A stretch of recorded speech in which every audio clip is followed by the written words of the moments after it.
کون سا ایسا عذاب ہے جو انسان کے دل سے سکون چھین لیتا ہے؟ کون سی ایسی سزا ہے جو انسان کی دنیا اور آخرت دونوں کو برباد کر دیتی ہے؟ نماز چھوڑ دینا صرف ایک گناہ نہیں بلکہ اللہ تعالی کی ناراضگی کو دعوت دینا ہے۔ جو لوگ نماز نہیں پڑھتے ان پر کیسا عذاب آتا ہے، جاننے کے لیے ویڈیو کو آخر تک ضرور دیکھیں۔ بسم اللہ الرحمن الرحیم۔ السلام علیکم ورحمۃ اللہ وبرکاتہ۔ پیارے دوستو، نماز بہت پیاری عبادت ہے، اس کے بے شمار فضائل و برکات ہیں۔ نماز کی برکت سے بیماریاں دور ہوتی ہیں، نماز روزی میں برکت کا ذریعہ ہے اور عذاب قبر سے بچانے کے ساتھ ساتھ اندھیری قبر کا چراغ بھی ہے۔ اس کے برعکس جو لوگ نماز نہیں پڑھتے ان کے لیے سخت عذابات کی وعیدیں بھی ہیں۔ نماز ایک بہت ہی عظیم عبادت ہے، جنت میں لے جانے والا عمل ہے۔ نماز مومن کے لیے بہترین عمل ہے۔ نماز نور ہے، خشوع و خضوع کے ساتھ 2 رکعتیں نماز ادا کرنے والے کے لیے جنت واجب ہو جاتی ہے۔ 2 رکعت نماز دنیا و ما فیہا سے بہتر ہے۔ نماز اللہ تبارک و تعالی کا پسندیدہ عمل ہے۔ نماز میں ہر سجدے کے عوض ایک نیکی لکھی جاتی ہے، ایک گناہ مٹا دیا جاتا اور ایک درجہ بلند کر دیا جاتا ہے۔ نمازی بروز قیامت سلامتی کے ساتھ جنت میں داخل کیا جائے گا۔ نماز سے گناہ جھڑتے ہیں، نماز گناہوں کے میل کچیل کو دھو دیتی ہے۔ ایک نماز پچھلی نماز کے دوران ہونے والے گناہوں کو دھو ڈالتی ہے۔ نمازی خیر میں رات گزارتا ہے، نماز برائیوں کو مٹا دیتی ہے۔ نمازی جنت میں داخل ہوگا۔ نمازی کے لیے معصوم فرشتے اللہ تعالیٰ کی بارگاہ میں مغفرت کی سفارش کرتے ہیں۔ نمازی اللہ تعالیٰ کی امان یعنی حفاظت میں رہتا ہے۔ نماز نمازی کے لیے دعا ہی حفاظت کرتی ہے۔ نمازی کامل مومن ہے، نمازی کو پورا بدلہ دیا جائے گا۔ نماز شیطان کا منہ کالا کرتی ہے۔ پیارے دوستو، جس طرح نماز پڑھنے کے فضائل و برکات بہت زیادہ ہیں، اسی طرح ترک نماز کے نقصانات و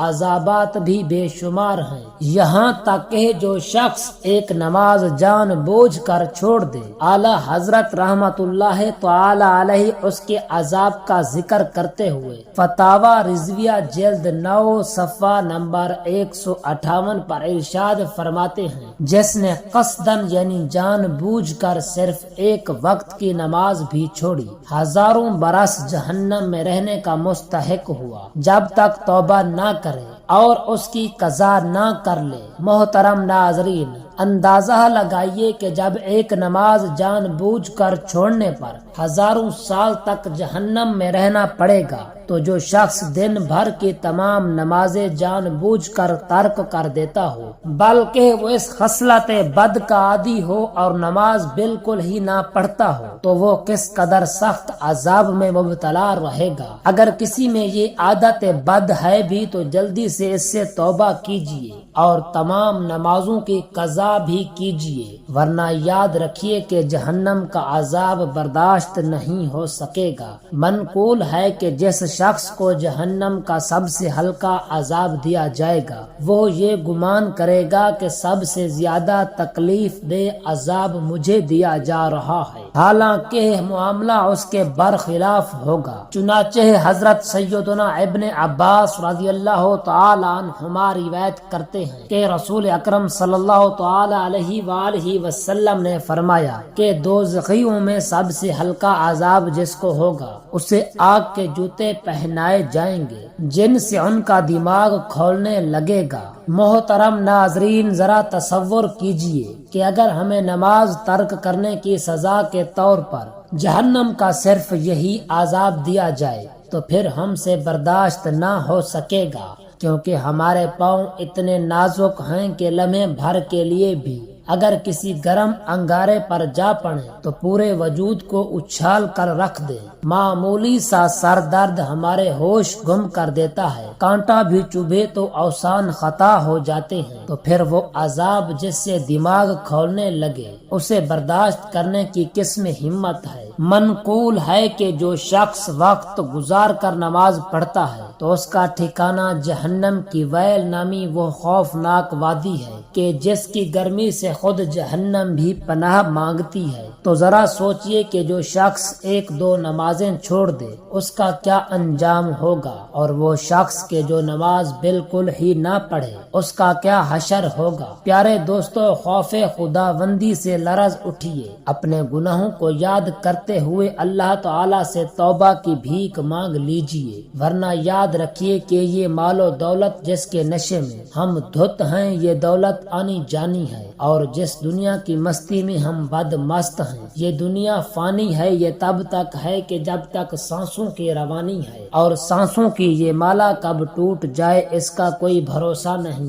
اس لیے اپنی زندگی کے ان انمول ہیروں کی قدر کیجیے اور گناہوں سے ناتا توڑ لیجیے، نیکیوں سے تعلق جوڑ لیجیے، اور اپنے شب و روز نیکی کی دعوت کی دھومیں مچانے میں بسر کیجیے۔ بیان کردہ روایت میں بے نمازیوں، شرابیوں، بدکاروں، سود خوروں اور والدین کو ایذا دینے والوں کے لیے درس عبرت ہے۔ اس خوفناک آتشی کنویں یعنی آگ کے کنویں کو سمجھنے کے لیے دنیا کے کسی بھی گہرے کنویں کے کنارے کھڑے ہو کر اس کی تنگ و تاریک گہرائی میں ذرا نظر ڈالیے اور تصور کیجئے کہ اگر ہمیں اس دنیا کے کنویں ہی میں قید کر دیا جائے تو کیا ہم اس سزا کو برداشت کر سکیں گے یا نہیں؟ یقیناً نہیں، تو پھر جہنم کے کنویں کا عذاب کیوں کر برداشت ہو سکے گا؟ ذرا سوچیں تو صحیح، اگر نمازیں قضا کرتے رہنے، شراب پینے، بدکاری کرنے، ایذائے مسلم کا سبب بنے، والدین کی نافرمانی کرنے اور دیگر گناہوں میں زندگی بسر کرنے کے سبب مرنے کے بعد ہمیں جہنم کے عذاب میں مبتلا کر دیا گیا تو ہمارا کیا بنے گا؟ ہمارا نازک بدن تو معمولی سی گرمی نہیں برداشت کر سکتا، دوزخ کی آگ کیسے سہ سکے گا؟ مچھر ڈنک مارے تو تڑپ اٹھتے ہیں، اگر جہنم کے سانپ بچھو لپٹ گیا تو کیا کریں گے؟ اسلامی بھائیوں، ترک نماز سے بڑی کوئی آفت نہیں، مگر افسوس ہمارے معاشرے کی اکثریت اس میں مبتلا ہے اور کسی کو اس کی پرواہ نہیں۔ منقول ہے کہ جب بزرگان دین رحمت اللہ المبین کی صرف تکبیر اولیٰ فوت ہو جاتی تو 3 روز اور باجماعت ہاتھ نہ آتی تو 7 روز تک اس پر گریہ و زاری کرتے، جبکہ ہمارے ہاں نمازیں قضا ہو جاتی ہیں مگر افسوس کہ کان پر جوں تک نہیں رینگتی۔ منقول ہے کہ حضرت عاصم رحمت اللہ تعالی علیہ کی جماعت فوت ہو گئی تو آپ رحمت اللہ تعالی علیہ فرماتے ہیں کہ سوائے ابو اسحاق بخاری رحمت اللہ تعالی علیہ کے کوئی بھی تعزیت کے لیے نہ آیا، اور اگر میرا بیٹا مر جاتا تو 10,000 آدمیوں سے زیادہ تعزیت کو آتے۔ افسوس کے لوگوں کی نگاہ میں مصیبت دین، مصیبت دنیا سے زیادہ سہل اور آسان ہے۔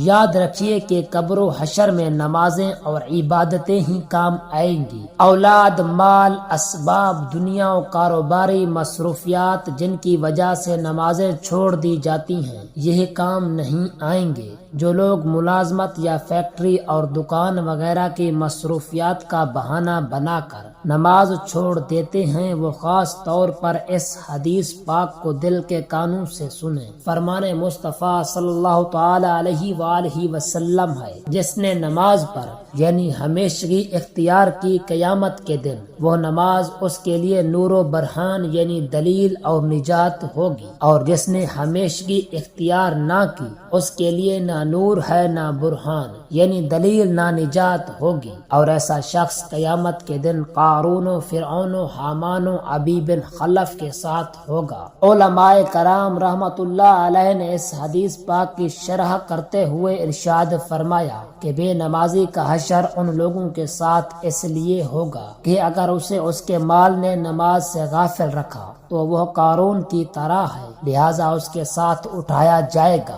اور اگر اس کی حکومت نے اسے غفلت میں ڈالا تو وہ فرعون کی طرح ہے، لہٰذا اس کا حشر اس فرعون کے ساتھ ہوگا، اور اگر اس کی غفلت کا سبب اس کی وزارت ہوگی تو وہ حامان کی طرح ہوگا، لہٰذا اس حامان کے ساتھ ہوگا، یا پھر اس کی تجارت اسے غفلت میں ڈالے گی، لہٰذا وہ مکہ کے کافر ابی بن خلف کے مشابہ ہونے کی وجہ سے اس ابی بن خلف کے ساتھ اٹھایا جائے گا۔ اسلامی بھائیوں، اس حدیث پاک میں ان لوگوں کے لیے درس عبرت ہے جو اپنے کاروبار میں مصروف رہتے ہیں اور نماز ترک کر دیتے ہیں۔ جب انہیں نماز کی دعوت دی جائے تو کاروباری مصروفیت کا بہانہ بنا دیتے ہیں۔ ایسے لوگوں کو قرآن پاک کی اس آیت مبارکہ پر غور کرنا چاہیے۔ اللہ عز و جل پارہ 28 سورۃ المنافقون کی آیت نمبر 9 میں ارشاد فرماتے ہیں، اے ایمان والو، تمہارے مال نہ تمہاری اولاد کوئی چیز تمہیں اللہ تعالیٰ کے ذکر سے غافل نہ کرے، اور جو ایسا کرے تو وہی لوگ نقصان میں ہیں۔ دعا ہے کہ اللہ رب العزت ہمیں 5 وقت کی نماز با جماعت اور خلوص دل کے ساتھ ادا کرنے کی طاقت اور توفیق عطا فرمائے۔ آمین ثم آمین۔